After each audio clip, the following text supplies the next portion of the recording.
University سے آتے ہوئے ایک بھکاری پر نظر پڑی جو خاصی دھوپ میں بیٹھا ہوا تھا، جس کے ہاتھ تھے اور نہ ہی پاؤں، جس کے اوپر بہت سی مکھیاں بیٹھی تھیں اور وہ ان کو اڑا بھی نہیں سکتا تھا۔ کچھ دیر بعد مجھے یہ انکشاف ہوا کہ وہ بول سکتا ہے اور نہ ہی سن سکتا ہے۔ وہ بھیک مانگنے کے لیے تو بیٹھا ہوا تھا، لیکن صدا لگانے کے بھی قابل نہیں تھا۔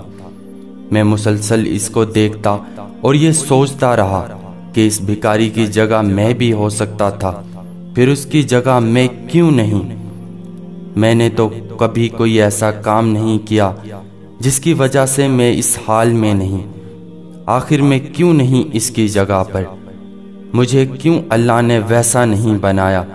وہ چاہتا تو مجھے دنیا کا مظلوم ترین انسان بنا دیتا، پر اس نے مجھے نہیں بنایا۔ میں ساری زندگی بھی سجدے میں رہوں تو اس کا شکر ادا نہیں کر سکتا۔ ہاتھ پاؤں آنکھیں کان سب کچھ تو دے رکھا ہے اللہ نے۔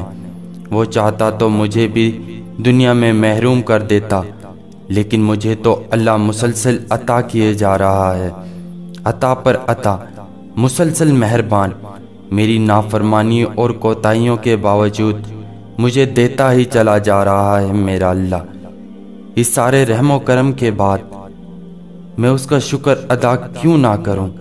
ان آنکھوں کا جن سے میں دیکھ سکتا ہوں، اس زبان کا جس سے میں ذکر کر سکتا ہوں، ان ہاتھوں کا جس سے میں دعا مانگ سکتا ہوں۔ اللہ کی دی ہوئی ہر نعمت کا آخر ہم کیوں شکر ادا نہ کریں؟